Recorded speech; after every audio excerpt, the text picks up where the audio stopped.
Hi hello welcome to Telugu one cinema. నేను మీ anchor Sarath. Kannappa cinema. ఈ Kannappa cinema అనేది మంచు విష్ణు గారు కావచ్చు అండ్ మోహన్ బాబు గారు కావచ్చు, వీళ్ళందరూ ఎంతో ప్రతిష్టాత్మకంగా తెలుగు ప్రజలకి ఒక కన్నప్ప స్టోరీని, అంటే అసలు కన్నప్ప ఎవరు, ఆయనకు ముందు ఏం జరిగింది అనేది తెలుగు ప్రేక్షకుల ముందుకి తీసుకురావడానికి ఎంతో ప్రయత్నించే సినిమా.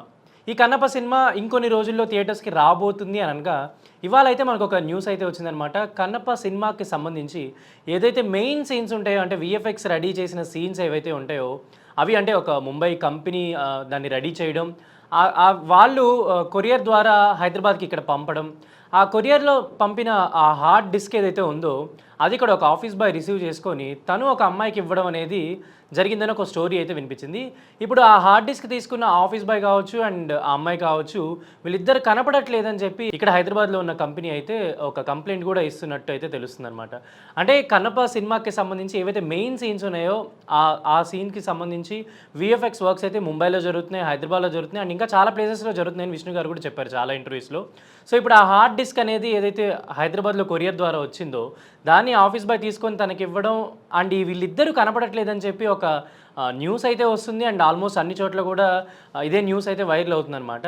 అండ్ ఈ సినిమాకి సంబంధించి, అంటే ఇప్పుడు హార్డ్ డిస్క్ ఏదైతే మిస్ అయింది అని చెప్పి వాళ్ళు ఎంత బాధపడుతున్నారో, బట్ కింద కమెంట్స్ కావచ్చు, ఈ సోషల్ మీడియా ట్రోల్స్ కావచ్చు, ఇవన్నీ చూస్తుంటే ఎందుకు ఇంత నెగిటివిటీ, అంటే ఈ సినిమా మీద ఎందుకు ఇంత నెగిటివిటీ అనే ఒక క్వశ్చన్ కూడా వస్తుంది.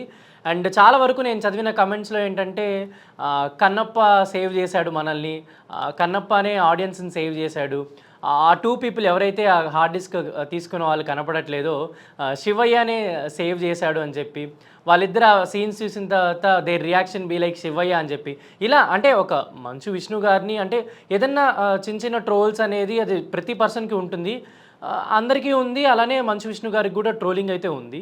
అంటే ఇప్పుడు సినిమా ఏదైతే మంచు విష్ణు గారిని ట్రోలింగ్ అయితే చేస్తున్నారో అది బియాండ్ దట్ సినిమాని కూడా ఇంత లెవెల్లో ట్రోల్ చేయడం, అంటే ఒక హార్డ్ డిస్క్ పోయింది అంటే కూడా ఇంత లెవెల్లో ట్రోల్ చేయడం అనేది నిజంగా అంటే ఇది అబ్జర్వ్ చేయాల్సిన విషయమే అని చెప్పుకోవచ్చు.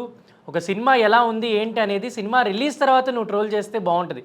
ఈవెన్ విష్ణు గారు కూడా ఇంటర్వ్యూస్లో అవచ్చు, మాతో జరిగిన ఇంటరాక్షన్లో కూడా ఆయన చెప్పింది ఏంటంటే ఈజీగా జడ్జ్ చేస్తున్నారు ప్రేక్షకులు ఆరు ప్రజలు.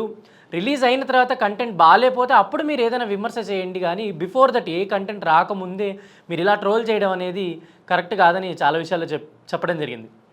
ఇప్పుడున్న సోషల్ మీడియాలో మనం జడ్జ్మెంట్ ఈజీ అయిపోయింది, ట్రోలింగ్ ఈజీ అయిపోయింది, కానీ వాళ్ళు అంటే ఇప్పుడు హార్డ్ డిస్క్ పోయి, అంటే దానికి కంప్లైంట్ ఇవ్వడం, హార్డ్ డిస్క్ గురించి వాళ్ళు వెతుకుతుంటే సినిమాకి సంబంధించి ఇంత ట్రోలింగ్ చేయడం అనేది అది ఎంతవరకు కరెక్ట్ అనేది మనమే ఆలోచించుకోవాలి. అండ్ అంతేకాకుండా కొంతమంది ఇది కూడా పిఆర్ స్టంట్ ఏమో, ఇది కూడా ఏమన్నా కావాలని హార్డ్ డిస్క్ మిస్ చేసి ఇలా కావాలని బజ్ కోసం చేస్తున్నారేమో అని చెప్పి ఒక ఒపీనియన్ అయితే జనరేట్ చేస్తున్నారనమాట.